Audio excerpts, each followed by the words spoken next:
at this point, we have to talk about the fact that is Andrew W.K. Andrew W.K. Yes. Who is this guy? Because at this point in the book, with the release of the album, a secondary character is brought up named Steev Mike. Steev Mike. Okay. Steev Mike is referenced as the executive producer of I Get Wet. Okay. It does immediately sound like a fake name. Totally. And at this point in the book, Philip Crandall basically, he's compiling this information more in oral history fashion. Mm-hmm. Like it's just kind of like glibs and globs of quotes. Yeah. Steev Mike is also batted around as his potential name, his rock name instead of Andrew W.K. Okay. Because, he's had like 20 bands at this point. So it's not just like Andrew W.K. Andrew W.K. is a good rock name. Mm-hmm, it is. But also he's like, well, A.W.K., that's like Auk, which is weird. Yeah, sure, fine. So Steev Mike might be the name. At one point, literally, the CEO of Warner, Leor Cohen, comes into a room and is like, I don't know about that name, Andrew. Like, I don't know if Steev Mike is the one. Like, he has talked to the top brass at Warner, saying like, I will be releasing this album as Steev Mike. Mm-hmm. So like, that's the background. The writer's also, he digs up these old fan websites. And one of the fan websites shares an anecdote from an anonymous high school friend of Andrew. This is what he says. They're in acting class one day, and Andrew goes up at the end of acting class, and they're talking about what everyone's goals are for their lives. And Andrew says, I want to craft my own non-existence. First, I'm going to make myself undeniably exist as a recognizable and identifiable form, and then I'm going to spend the rest of my life working to eliminate it and prove that its existence was an impossible illusion all along. But because people have already seen it, they will experience the sensation equal to maximum pleasure. Oh boy, wow! That's opening a lot of doors in my head. Yeah. He then, like, the narrative starts to break down. A few years later in London, Andrew is on stage and he's saying that he auditioned to become Andrew W.K. So he's like saying this during shows. During a show. He's like, Andrew W.K. was a role that I auditioned and was cast in. Steev Mike returns to the fan forum and he floods the public with cryptic, hostile, blackmail-like information about Andrew's past. Yes, because this was the other thing that was part of this, was always like threatening. There was, before like getting canceled was a thing, there was always like the weird threat that like Andrew W.K. like had some like dirt in the background. Some darkness. Yeah. And so that's literally Steev Mike Quote, on a forum. Steev Mike. So somebody posting under the name Steev Mike. Steev Mike being like, I have this information. Like he needs to like give me the credit that like I'm due. Like he's like basically. Yeah, it was like, did somebody else write the album? Like, is Andrew W.K. like the person named Andrew W.K. actually the performer, but somebody else wrote the album or something like that?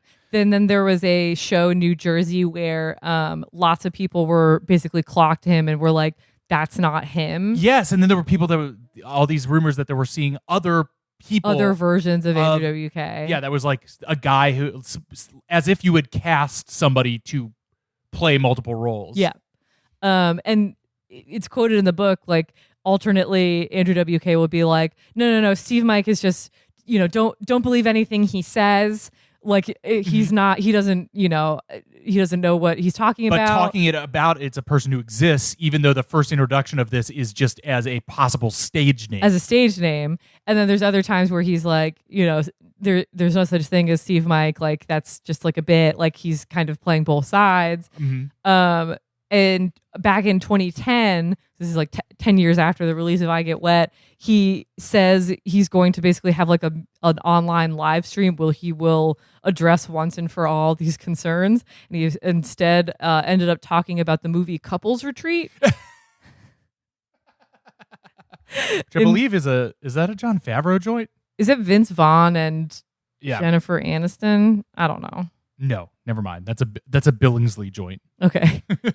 Shout out Peter Billingsley. Peter Billingsley. But I do remember that movie. Yeah, that does have my doppelganger, Vince Vaughn. And then worth also noting, which Philip Crandall notes in the book, is that, in addition to all this like stuff on the fan forums where we don't know who's fucking posting, like it's very well could be Andrew W.K. posting as multiple people. That's not the first time this has happened. Yeah, sure, of course. friend of the pod, former guest Kevin Sweeting, who I went to college with, used to run. He ran a unofficial blog that was like adjacent to but better than, it was like the Gawker to the Skidmore News' New York Times. Like it was like the like fun and sexy blog. Oh yeah. And he also ran a forum alongside it called it's like Skidmore Anonymous Confession Board. Sure, yes. And he said, he's like, yeah, he posted this on a post when he finally shut it down because it just got out of control. He's like, yeah, it's been weird seeing people make accounts and argue with themselves. Like that is a thing that happens because he can see the back end. And it's like people with the same email address making creates multiple sock puppets and start drama. That's real. That shit is real. That is real. And it's very early 2000s. I gotta think about how many, I'm surprising that more bigger scale people haven't been outed doing this. I know. I mean, we've had things like, do you remember Chindao from earlier this year? No. You do remember this? That the Nigerian Pete Buttigieg fan. Oh yes. Yeah. Who tweeted only about Bitcoin exchanges until like 2 months previously, and then talked only about how much he loved Pete Buttigieg's advisor Liz Smith for 3 months until somebody was like, "Hey, are you real?" and then disappeared forever. Yeah.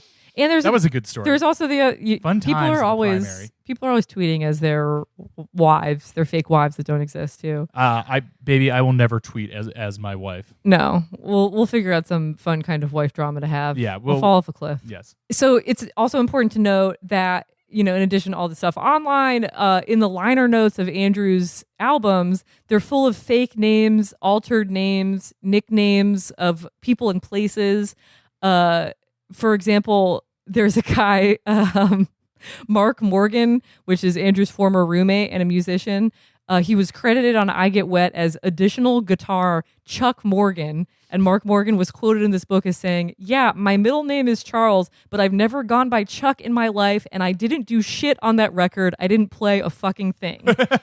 So you have Andrew crediting him for additional guitar. Under a name that he's never used. Under a name that he's never used. So there's identity fuckery at play here. Yes. And then the most telling thing is that one guy asked Phillip Crandall, he said, Andrew is capable of so much crazy stuff that I honestly didn't even know for a fact if Andrew didn't hire you himself to create this book and get all this information out of people.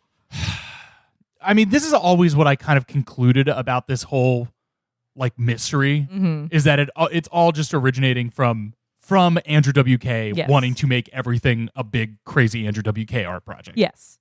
Yeah, and I think that's fair. I think that's the most straightforward conclusion from all of this, and it honestly I think it's probably reinforcing from what people's response to his art is of being like, you can't be serious about this, dude, and then him being like, I don't know, am I? Like that? Yeah. If you're making, especially if the music that you want to make sounds like that. And that's your whole vibe, and people are like, are you serious about this? The most interesting possible reaction to that question is to just ask it back to them. Yeah. Are you serious? Right. Well, it's funny because like he could, to me, I think the music he makes and the image he has, and especially everything he's done since with like motivational speaking, yada yada, I think that's interesting enough on its own. This just adds a whole nother layer that I'm still like, I think the music is totally serious. I think the way he's always talked about music is dead serious. Yeah. He wants to create this feel, the sound of God or Jesus arriving, the biggest sound in the world. Like he's interested in like the way that music makes you feel. Right. But then he also has this weird prankish side. I mean, remember he forged that baseball card. Yeah. Like he's interested in messing with reality in a way that I think is funny. I think if you take it too seriously, it's kind of like, joke's on you. It goes back to that chaos rune thing. Yeah, I guess what I'm trying to say is like, if you make straightforward, sincere music about loving to party that are just like these huge, like overpoweringly produced, straightforward rock anthems, and the response it elicits out of people is like, this confuses and irritates me. That you have to be like, let's go there, dude. Yeah. Let's keep going.